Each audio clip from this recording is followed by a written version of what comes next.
India ने सबसे बड़ा बॉम्ब बनाया है जी। ये नॉन परमाणु बॉम्ब है। आप लोगों ने मदर ऑफ ऑल बॉम्ब जो यूएसए का है, फादर ऑफ ऑल बॉम्ब जो रशिया का है, उसके बारे में जरूर सुना ही होगा।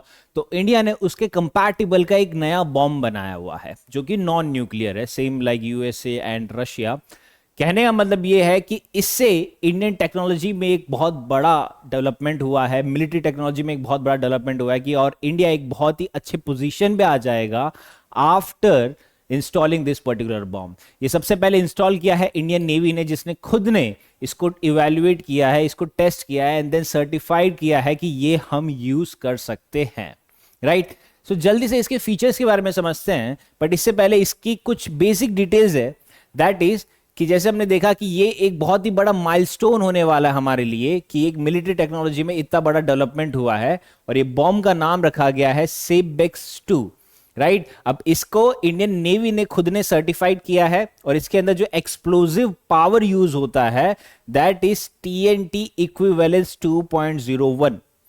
कहने का मतलब यह है कि अभी टीएनटी इक्विवेलेंस 2.01 है, बट ये न्यूज में ये भी बताया गया है कि हम 2.03 पे भी काम कर रहे हैं। आने वाली स्लाइड्स में इस पे और अच्छे से समझेंगे, बट अभी के लिए हम ये समझते हैं कि ये डेवलप किसने किया है। ये डेवलप हुआ है by economic explosive Limited, EEL. This was under the make in India initiative, यानी कि ये पूरा ही इंडियन इनिशिएटिव से लॉन्च हुआ है, एंड इसके अंदर हाई मेल्टिंग एक्सप्लोजिव यूटिलाइज हुआ है। ना what is high melting explosive, यानी कि जो सबसे बड़े एक्सप्लोजिव्स होते हैं, जस्ट लाइक आरडीएक्स हो गया, राइट, जो डायनामाइट हो गया, दीज आर हाई एक्सप्लोजिव।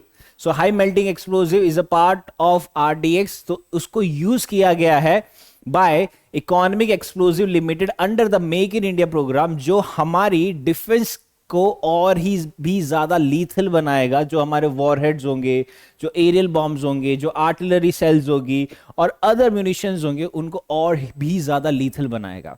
अब अगर हम ये कंपनी के बारे में देखते हैं कि इकोनॉमिक एक्सप्लोजिव लिमिटेड क्या है, तो यहां पे हमें पहले ये चीज समझने की, एक कंपनी है solar industry India limited. Now ये इंडिया की सबसे बड़ी एक्सप्लोजिव कंपनी है। ये दोनों टाइप के एक्सप्लोजिव बनाती है, फॉर इंडस्ट्री यूज के लिए as well as for defence purpose के लिए भी। राइट। एंड इसकी सब्सिडरी कंपनी है that is economic explosive limited. Apart from this, solar industry limited ने हमारे स्पेस टेक्नोलॉजी में भी इन्वेस्ट किया है एज अ प्राइवेट एंटिटी। तो देयर आर चांसेस कि आने वाले टाइम में हमें और इस टाइप की प्राइवेट एंटिटीज मिलेगी। एंड ये देखा जाए तो ये इंडिया की सबसे बड़ी है जिन्होंने टाइमली एक्सप्लोजिव्स बना के दिए हैं, both for industry purposes as well as for defence purposes. Okay. अब इसको अगर हम और अच्छे से समझते हैं, तो जैसे हमने डिस्कस किया कि जो सीबेक्स है, ये खुद को इवैल्यूएट किया है, टेस्ट किया और सर्टिफाइड किया है बाय द इंडियन नेवी। अब ये इन्होंने कौन सी स्कीम के अंदर किया है? ये स्कीम का नाम है defence promotion export promotion scheme, यानी कि ये सरकार की एक स्कीम है, डिफेंस एक्सपोर्ट प्रमोशन स्कीम, जिसका मेजर ऑब्जेक्टिव क्या है कि मिनिस्ट्री ऑफ डिफेंस ने ये स्कीम लॉन्च करी है कि जो भी प्राइवेट सेक्टर है वो इसको और अच्छे से बूस्ट करे, उनको रेगुलर सब्सिडीज मिलेगी, कई सारे फेवर्स मिलेंगे। And apart from this, this will increase India's make in India initiative को और भी ज्यादा ये स्ट्रेंथन करेगा। राइट। सो जो डेवलपमेंट है एक्सप्लोजिव का, ये हमारी क्या करेगा कि जो भी हमारे वेपन्स है और जो एम्यूनिशंस यूज हो रहे हैं, उनकी पोटेंसी और एफिशिएंसी को और भी ज्यादा इंक्रीज करेगा। राइट। सो देखा जाए तो ये बहुत ही बड़ा इनिशिएटिव रखा है इंडिया के लिए, एंड इससे इंडिया को कई सारे फायदे होने वाले हैं। बट माना जाता है कि इंडिया के कंपेयर में यूएसए, रशिया, चाइना अभी काफी आगे है in terms of warheads develop करना, न्यूक्लियर बॉम्ब डेवलप करना, नॉन न्यूक्लियर बॉम्ब डेवलप करना, इन सब में काफी आगे। बट इसके लिए हम कह सकते हैं कि ये एक बहुत ही बड़ा स्टेप रहने वाला है इंडिया के लिए डिफेंस टेक्नोलॉजी में, कि एक बहुत बड़ी अपनी हेजेमनी एस्टैब्लिश करेगा India, specially in south Asia, जहां पे इंडिया और चाइना में कई सारे इश्यूज चल रहे हैं। राइट। इसके अलावा अगर हम थोड़ी सी और इंफॉर्मेशन देखते हैं, जैसे हमने कहा कि ये company economic explosive limited is also working in TNT equivalence of 2.3। जी हाँ, ये 6 महीने के अंदर रेडी हो जाएगा। अभी हमारा है 2.0 और फिर आ जाएगा 2.3, यानी कि इससे कई ज्यादा इंपैक्टफुल, इसकी इंटेंसिटी काफी ज्यादा होने वाली है, इसका ब्लास्ट रेडियस और भी ज्यादा होने वाला है। एंड इसको कंपेयर किया जा रहा है with the mother of all bomb जो यूएसए का है। राइट। तो इससे उसको कंपेयर किया जाएगा एंड वहां पे उसकी इंटेंसिटी और ब्लास्ट रेडियस काफी ज्यादा रहेगा। अपार्ट फ्रॉम दिस दो और टाइप की टेक्नोलॉजी है जो यहां पे यूज की गई थी, दैट इज सिडबेक्स 1, जिसके अंदर थर्मोबैरिक एक्सप्लोजिव है, जिसका मेजर ऑब्जेक्टिव क्या है कि जो ब्लास्ट का ड्यूरेशन है वो और ज्यादा लंबा करेगा। यानी कि एक जगह पे जब ब्लास्ट हुआ है तो ऐसे नहीं कि वो कुछ सेकंड्स का ब्लास्ट है, वो ब्लास्ट का ड्यूरेशन और ज्यादा बढ़ा करेगा। तो जितना ज्यादा ब्लास्ट का ड्यूरेशन बढ़ेगा उतना ज्यादा वो आग फैलेगी एंड हेंस हम कह सकते हैं कि जो हीट जनरेशन होगी वो और ज्यादा होगा।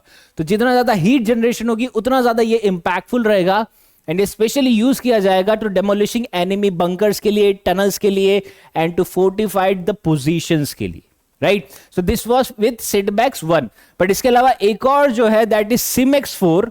नाउ सिमेक्स 4 क्या है कि ये एक इंटेंसिव म्यूनिशन है जिसको ऑल्सो रिसीव किया गया है कि सर्टिफिकेशन मिला है, सेफ्टी मिली है फॉर द स्टोरेज के लिए, ट्रांसपोर्टेशन के लिए एंड ऑपरेशन के लिए। यानी कि ये 3 पर्पस के लिए यूज किया जाता है, for safety, storage and transportation के लिए।